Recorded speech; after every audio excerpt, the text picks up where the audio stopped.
mwiza yabereye mu ijuru igihe Imana yashakaga kurema umuntu. Imana yatanze igitambo gikomeye cyane kitazigera kibagirana mu mibereho y'umuntu. Uwo marayika ntihari kuboneka n'umwe wamucungura kuko cyari igikorwa gikomeye cyane. We Yesu umwana w'Imana aravuga ati uzacungura nzamucungura. Uwo marayika ntihari kuboneka n'umwe wamucungura kuko cyari igikorwa gikomeye cyane. We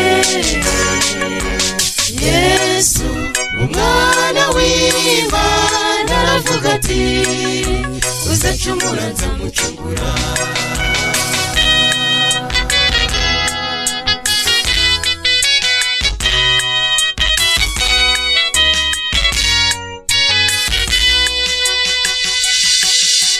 Iyo nama yarabaye Lusiferi ntiyarayirimo, yarafite umugambi wo kumucunguza.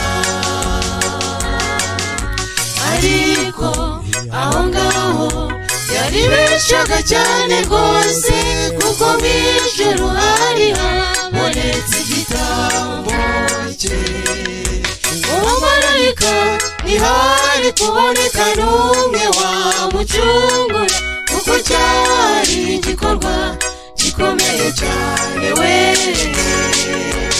Yesu umwana w'Imana aravuga ati uzacungura nzamucungura. Uwo marayika ntihari kuboneka n'umwe wamucungura kuko cyari igikorwa gikomeye cyane. We Yesu umwana w'Imana aravuga ati uzacungura nzamucungura.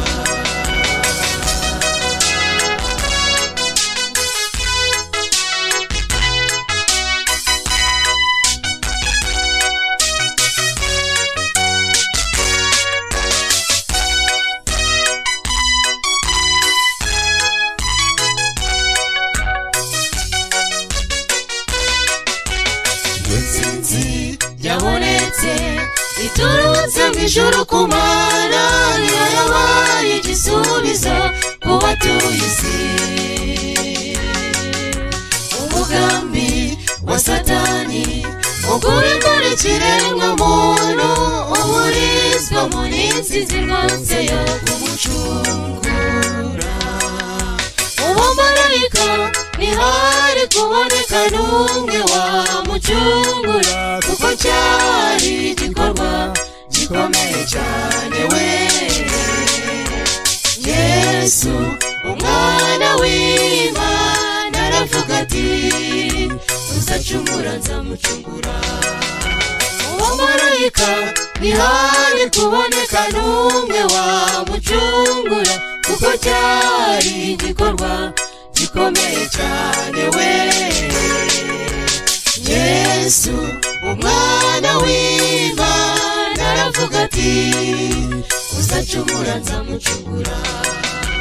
Uwo marayika ntihari kuboneka n'umwe wamucungura kuko cyari igikorwa gikomeye cyane. We